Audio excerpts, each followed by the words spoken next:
સંગીત જગતમાં લોકમુખે લેવાતું મોખરાનું નામ એટલે વિજાનંદ.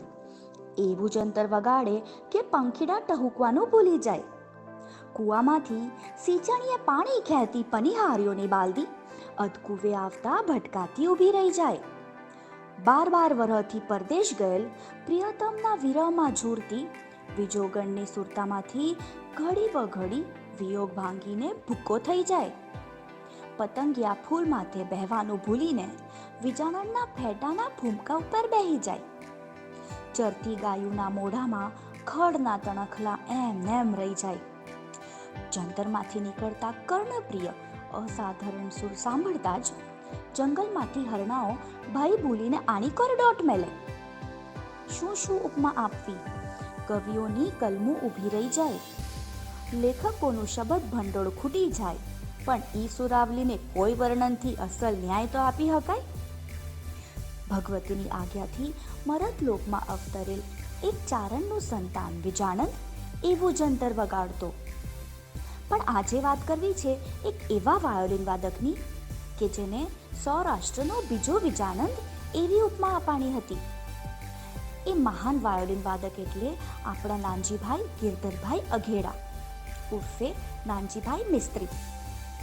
એ વખતના વડાપ્રધાન શ્રીમતી ઇન્દિરાબેન ગાંધી નાનજીભાઈની સામે પલાઠી વાળીને વાયોલિન સાંભળવા બેસી જતા. નાનજીભાઈ પ્રજ્ઞાચક્ષુ હતા. નારાયણ સ્વામી, પ્રાણલાલ વ્યાસ, દિવાળીબેન ભીલ, ભીખુદાનભાઈ ગઢવી, ઇસ્માઇલ વાલેરા અને એ વખતના તમામ ખ્યાતનામ કવિઓ, કલાકારો, ભજનીકો, વાર્તાકારો, સાહિત્યકારો સાથે નાનજીભાઈએ અમર સંગીત આપ્યું.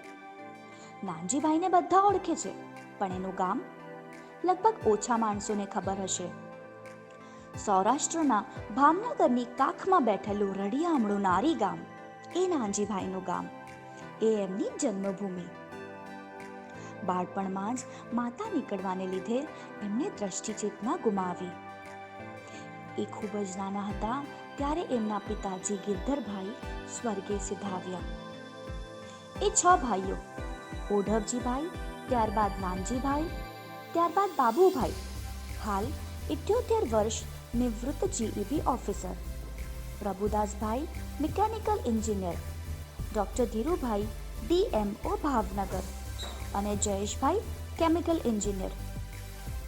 નાનજીભાઈના 2 સંતાનો કમલેશભાઈ અને હરીશભાઈ.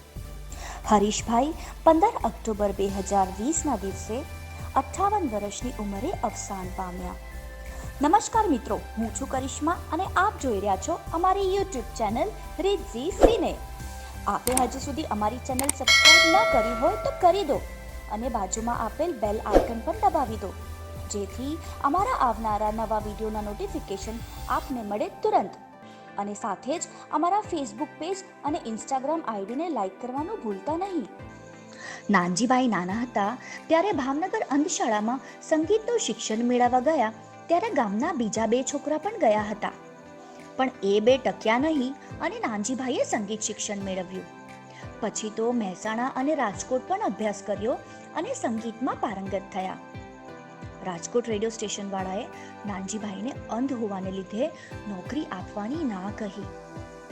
પણ હારે તો નાનજીભાઈ શાના? એમણે ચેલેન્જ આપી કે તમારે રેડિયો સ્ટેશનમાં શરીરનું શું કામ છે, સંગીતનું કામ છે ને. મારી પરીક્ષા લો અને એમાં હું અસફળ નીવડું તો નોકરી ન આપશો. છેવટે એ વખતના સંગીતના મોટા મોટા પંડિતો દ્વારા નાનજીભાઈની કસોટી લેવામાં આવી અને એ પંડિતોએ રાજકોટ રેડિયો સ્ટેશન વાળાને કીધું કે આ છોકરો કોઈ સાધારણ નથી લાગતો, આ તો સાક્ષાત ગાંધર્વ ધરતી પર અવતાર લઈને આવ્યો છે, આને સ્વીકારી લ્યો નહીતર પસ્તાશો. અને નાનજીભાઈ નોકરીએ લાગ્યા. પોરબંદરના એક બ્રાહ્મણ ગાયિકા લલિતાબેન સાથે નાનજીભાઈએ માનબાઈ ભટ્ટના સહકારથી કોર્ટ મેરેજ કર્યા. આંતરજ્ઞાતીય લગ્નો પ્રત્યે વિદ્રોહ થાય એવો એ સમય હતો. એવા સમયમાં નાનજીભાઈએ ક્રાંતિ કરી. નાનજીભાઈ એવું વાયોલિન વગાડતા કે ચાલુ પ્રોગ્રામે નારાયણ સ્વામી કંઈક પૂછે તો વાયોલિનના સંગીતને શબ્દોનું રૂપ આપીને જવાબ દઈ દેતા. વાયોલિનમાં કરુણ રસ વગાડે ત્યારે લોકોની આંખોમાંથી રીતસર ઉના ઉના આહુડાની ધાર વહેતી. પોતાના નારી ગામમાં એકવાર એમણે ફી લીધા વિના ડાયરો કર્યો હતો. સંગીતના ક્ષેત્રમાં અનેક એવોર્ડ પ્રાપ્ત કર્યા. તેઓ હાથ મિલાવે ત્યાં વ્યક્તિને ઓળખી જતા. એમના મોટા દીકરા કમલેશભાઈ સાથે મારે વાત થઈ ત્યારે મેં પૂછ્યું કે નાનજીભાઈએ સ્વહસ્તે વગાડેલ વાયોલિન તમે યાદી રૂપે સાચવ્યું હશે, તો મને એ વાયોલિનનો ફોટો જોઈએ છે. ત્યારે કમલેશભાઈએ કીધું, અમે એ વાયોલિન પૂજામાં રાખ્યું છે. નારી ગામમાં કથાના સ્ટેજ સંચાલન કરતી વખતે આખી દુનિયા સાંભળે એમ લક્ષ ટીવીના માધ્યમથી મેં કીધું હતું અને અત્યારે પણ કહું છું. નારી ગામમાં ઘણા પ્રવેશ દ્વાર છે, પણ આવા મહાન વાયોલિન વાદકના નામે અધેડાઈ ભાવનગર રોડમાં આવતું નારી ગામ 2 બાજુ મોટા વાયોલિન હોય એવા આકારમાં ગેટ ઓફ નાનજીભાઈ મિસ્ત્રી બનાવે, કેમ કે ગામે પોતે આ ગૌરવવંતા મહાપુરુષ સૌરાષ્ટ્રના બીજા વિજાણનનું ગૌરવ લેવું જોઈએ. રામના બાણ વાગ્યા મુને હરિના બાણ વાગ્યા મારી બાઈ ને નડિયું મુને રામના બાણ વાગ્યા. હે રામના વાળેલ ઝૂપડા હરિના વાળેલ ઝૂપડા મારી વાલે ગોરલ રે તારા નેણના બાણ વાગ્યા. તારી ચાતારા મારી માતાજી તારા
નાનજીભાઈએ કેટલીક ગુજરાતી ફિલ્મોમાં પણ સંગીત આપેલું, જેમાં લંકાની લાડીને ઘોઘાનો વર, ભક્ત શ્રી રાણીમાં રૂડીમાં, વિરાંગના નાથીબાઈ, અમર રાખડી, મચ્છુ તારા વહેતા પાણી ગણી શકાય.